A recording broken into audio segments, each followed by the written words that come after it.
This year's Thomas W. Johnson Award goes to Dr. Ted Epperly, who has made outstanding contributions to family medicine education in undergraduate, graduate, and continuing education spheres. Dr. Epperly is President and CEO of the Family Medicine Residency of Idaho in Boise.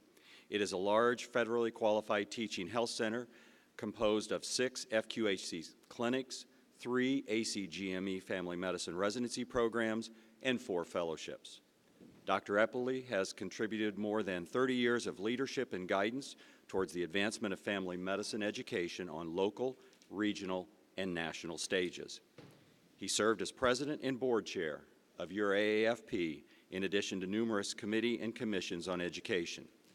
Dr. Epperly is a current member of the Accredited Council of Graduate Medical Education, which has responsibility for all residency and fellowship training programs for more than 125,000 residents and fellows of all specialties in the United States.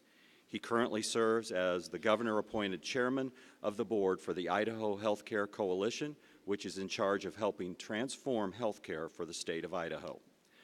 Dr. Epperly has lectured internationally on primary care and written more than 50 peer-reviewed articles and publications, including an award-winning book on healthcare reform.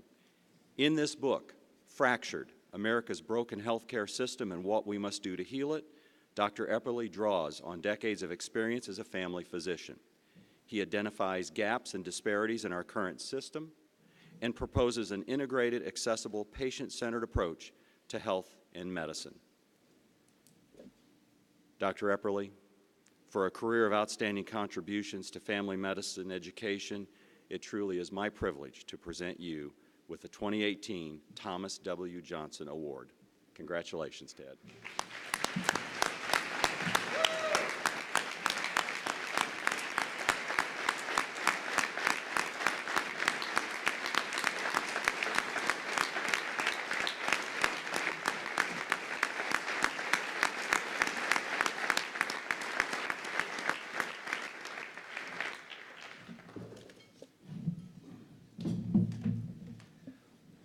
Wow. I'm humbled. I'm honored. I can't say enough about my home chapter, the Idaho Academy of Family Physicians, nominating me for this award, the Commission on Education of the AAFP for recommending me for this award, for the Board of Directors of the AAFP for conferring this award upon me, and for me to receive it in front of all of you. The most outstanding collection of leaders, advocates, and educators in family medicine in our country. When I was 15 years old, my father called me on the telephone and told me that my youngest sister had died. For you see, she was 4 years old and was born with congenital rubella. She had transposition of the great vessels and died undergoing experimental cardiac surgery in 1969 in Salt Lake City, Utah.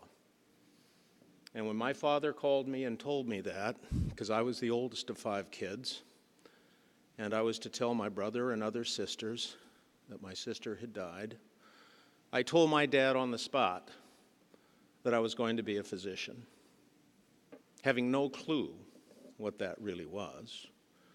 For you see, no one in my family on either side had ever been a physician in their lives. But at that moment, I literally was called to medicine. My sister's death became my new life. Her door closed, my new door opened. I'd always had the drive, but I had never had the purpose until that moment. When I went to medical school at the University of Washington, I thought, well, I'll just be a heart surgeon. I mean, that's what I was really kind of called to be, right?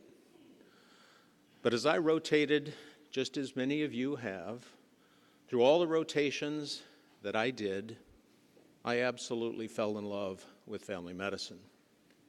I'll never forget on my general surgical rotation saying to the general surgeon, "Is this all you do?"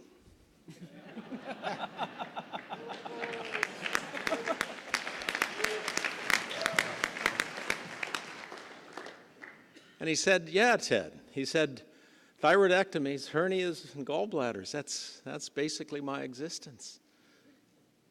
And I'll never forget him saying, "Well, if you want to be a real doctor, you need to be a family physician." Now just imagine that.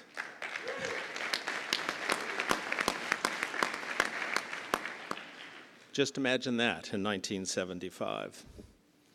Family medicine for me was at the intersection of art and science. It was at the intersection of physiology and cultural anthropology. It helped me put all the pieces of the puzzle together so I could see the whole picture. It was wonderful to be able to use everything that I had been taught in medical school, except perhaps the Krebs cycle and the hexose monophosphate shunt. But what I really came to recognize was the art of doctoring was the art of healing. That it was about trusted relationships with people over time that made the difference. It was the doctor that was the drug. That all cultures have had a healer. My cultural anthropology teaching taught me that. It was a very privileged position in all cultures for all human beings on this planet to have a particular person that healed in their community. I came to recognize that family physicians didn't know a little about a lot. They knew a lot about a lot, and that there was synergy in that. And I also came to recognize that people won't care how much we know until they truly know how much we care. I recognized that in my beloved specialty of family medicine, not only did we solve puzzles, but that we solved mysteries. And the greatest definition of a family physician that I've ever heard came from a mentor of mine that sits up on this stage, Dr. Rich Roberts, who said that a family physician is the type of physician a community needs. Because it's in the pluripotency of that broad scope that we morph ourselves into exactly what our communities need, be them rural, be them urban, be them suburban, be them military, be them Indian health, be them whatever. In this relationship of connection and trust is where health and healthcare are transformed. And no type of physician can do this better than a family physician. We have all and will continue to create something more transformational than some clinic in Walmart that is just a commodity in the business of medicine. I came to recognize the power of education and advocacy, for it built on the same skills we all use as being good family physicians. We need to listen, we need to think, we need to care, and we need to communicate. I just recognize that the audience has changed. Now from patients to medical students and residents, now from medical students and residents to the public, now from the public to legislators and governors, and now to congressmen and presidents. It's the same power of education and advocacy. It's the gift of being able to see the light go on in someone's eyes who truly now understands this. There are two quotes I'd like to share with you that form the hallmark of what education and advocacy means to me. The first is from Confucius, who said, classically, you give a man a fish, he'll eat for a day. You teach a man to fish, and he'll eat for the rest of his life. I recognized that what we've all become is consummate fishermen. And our role with our learners is to help them learn to fish. The second quote was by William Butler Yeats, and Yeats famously wrote that education isn't the filling of a bucket, it's the lighting of a fire. Our role with our learners and with each other is to light fires that will burn for the rest of our lives, to be advocates, to be passionate about things we truly believe in. Now, none of us get to a point like this without help from a lot of other people. So I want to end with being grateful to the many that have helped me and remind you of the many that have helped you. To my sister who died, who gave me purpose. To my parents who gave me tolerance and drive. To my children who gave me humility and laughter. To the military who gave me responsibility. To the AAFP who gave me a sense of community. To my colleagues who gave me accountability. To my patients who gave me their trust. And to my wife, Lindy, of 44 years of marriage, who always gave me love, support, and encouragement. Without these, I would not be here. I want to thank you. I want to leave you with one wish for the future.